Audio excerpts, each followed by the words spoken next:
Es el país con la mayor tasa de alfabetización en América Latina, con un 99%. Hola, mucho gusto, soy Romina, soy cubana y a mí no me puedes mentir sobre la dictadura. Si vamos a hablar de Cuba, lo primero es mencionar que tiene una de las dictaduras más longevas de la historia de la humanidad, controlada y dirigida por el Partido Comunista. De manera ilegítima cambió la constitución a la actual, donde plantea que el comunismo es irrevocable e indefinido. Y en el nuevo Código Penal es incluso sancionaba con fusilamiento estar en contra del comunismo o los intereses del Partido Comunista Cubano. Aclaremos también que en Cuba hay niños presos políticos.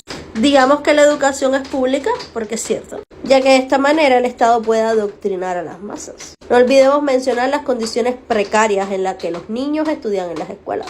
Esto es un aula en Cuba, este es el baño de una escuela y este el almuerzo que le entregan a los niños. Mencionemos además que a partir de cierta edad los estudiantes son obligados a trabajar. Y no podemos olvidar que en las escuelas los estudiantes tienen dos expedientes, uno estudiantil y uno de política. No importa que seas el alumno más brillante, si en el expediente de política no has hecho a cabalidad todo lo que indicó el maestro, porque eso te tira para lo último del escalafón. Mencionemos que como la educación es pública, incluso la universitaria, no puedes escoger la carrera que estudias. Tienes que estudiar lo que el Estado necesita. Si hablamos de niño y Cuba, no podemos dejar de mencionar, sobre todo ahora que está de moda Zone of Freedom, que Cuba es uno de los paraísos para los y que muchas veces las mismas madres son las que le inculcan a los hijos la idea de prostituta. Para cerrar el tema de educación, aclaremos que ningún organismo internacional puede entrar a Cuba a supervisar lo que tú afirmas. La información que se tiene sobre la educación en Cuba es la que entrega la misma dictadura. Ni siquiera las pruebas PISA, reconocidas en el mundo entero, se realizan dentro de Cuba. Mencionas además que Cuba tiene mejor sistema de salud que Estados Unidos. Y esto, amigo mío, es completamente falso. Así se ve en la mayoría de los hospitales a los que los cubanos tienen acceso.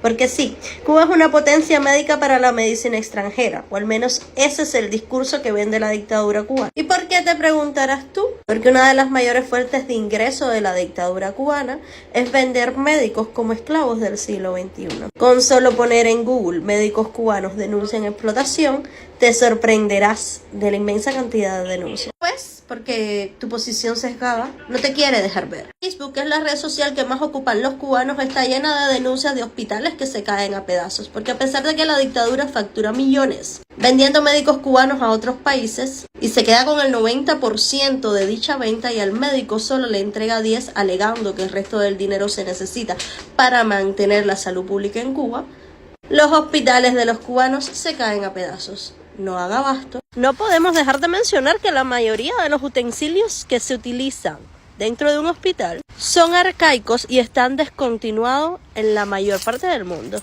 Este, por ejemplo, sería el tratamiento de un asmático en Cuba. Muchísimas ocasiones la carencia por el desabastecimiento por parte del Estado es tanta que si llegas a un hospital y necesitas inyectarte un medicamento, tienes que llevar tú mismo tu jeringuilla. Que esto es lo que pasa cuando un Estado ofrece gratuidad. Luego no hay nada. Para finalizar, terminas tu discurso de mentiras trilladas echándole la culpa de lo que pasa en Cuba al bloqueo. Cuando sabes claramente que en Cuba no hay un bloqueo, hay un embargo económico. Debido a que Fidel nacionalizó y expropió muchas propiedades de ciudadanos americanos en Cuba, sin pagar un solo peso. Y mantiene una deuda de millones que el gobierno cubano no quiere pagar. A pesar de esto, Estados Unidos es el primer socio comercial de Cuba, solo que ya no le vende a crédito porque tiene claro que Cuba no paga.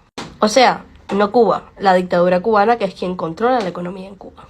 Así que, amiguito mío, hay una sola cosa en la que coincido contigo: el comunismo es una quimera, no existe y jamás existirá, porque el ser humano más podrá vivir sin Estado, sin dinero, con completa igualdad y haciendo lo justo y necesario para que la sociedad funcione como iguales. Porque claramente no somos ni seremos iguales. Hay gente trabajadora y gente floja, gente como yo que cuenta sus vivencias y gente como tú que especula de lo que no conoce para poder mantener su postura sesgada de la realidad. Si Cuba fuera ejemplo de algo, sería de que el ideal comunista destruya un país que alguna vez fue el primer productor de azúcar del mundo, tuvo una de las mejores economías de la época por allá por los años 40 y hoy en día es una prisión constante de la que los cubanos solo quieren escapar. Cuba es un claro ejemplo de cómo destruir un país con un ideario comunista. ¿Quieres decir una sola verdad después de tanta mentira? Repite conmigo.